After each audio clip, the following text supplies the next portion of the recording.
The last of his 12 chapters. Yeah. David, how long did it take you to write this book? I started working on it about 2 years ago. Well, And I've been writing drafts of it, and many people have reviewed the book as it's gone on. Over 50 people have reviewed drafts of the book. wow. So it's kind of a community effort that I've been trying to get the material to cover everybody's interests and not make mistakes, for example. The last chapter in this book, this is late to say it, but the book has got an introduction and 12 main chapters on topics, divided into part 1 on personal water choices and part 2 on social water choices. But the last one is about... Will there be any pictures in the book? I love books with pictures. There's some graphs. Okay, great. Might have my photo on the back cover, so I know you're tired of looking at me already. So chapter 12 is about water wars, and it's a very popular headline in newspapers. And I just discuss the feasibility of water wars, and the main problem with a water war compared to an oil war, for example, is that if you win the water war and you take over another country's water, so this is not inside of a country, but I'll get to that in a second. If you invade a country and take over their water, or you invade and take over their oil, or their gold, or whatever, it's very easy for them to destroy that water supply. They can dump dead cattle into the supply, they can put chemicals. It's very hard to contaminate or pollute oil.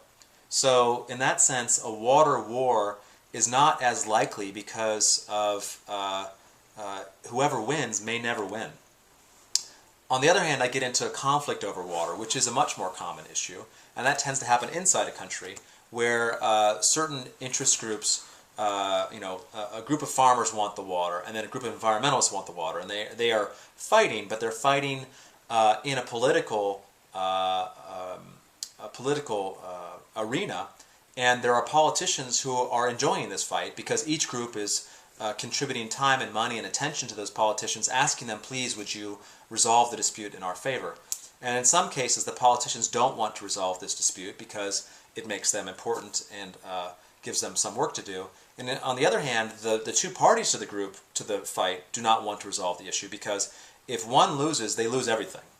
And the other group will win everything. So it's kind of a fight to the death. And in that sense, a lot of these fights go on for so long that the amount of water that is up for grabs is trivial compared to the damage of the fight. And there's a good example in here about the Middle East and Israel and Gaza and also Jordan and Palestine. But I think that interesting example in Gaza is where there's several million Palestinians who are in a very weak state, and they get a lot of their water because of Israel. And there's a notion that Israel is taking the water for their farmers and not letting Gazan children have the water.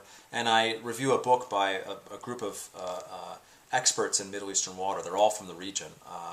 And they basically say, look, about 70% of the water in Gaza is being used to grow crops. It's not being used for domestic consumption.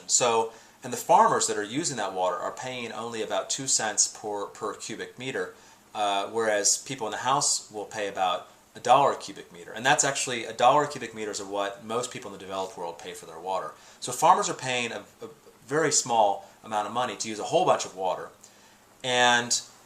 But they're not being asked to use less water or even given the opportunity to market the water. But instead, the cities that are lacking water, they're saying, let's build desalination plants, which are very, very expensive and very time-consuming and use a lot of energy. And so what we're getting is this whole water war idea that's saying we have to build desalination so that we can get water to the children, but the farmers are right there using the water. So there's a lot of problems with interest groups in these battles presenting a biased view of things. And we need to step back and see who's using the water for what, and maybe how to make it easier to reallocate water between different groups so that it's not a winner-take-all situation. Well, you've been most interesting, and for everyone out there, all we can say is buy the book. Buy the book. Thank you, David. Thank you.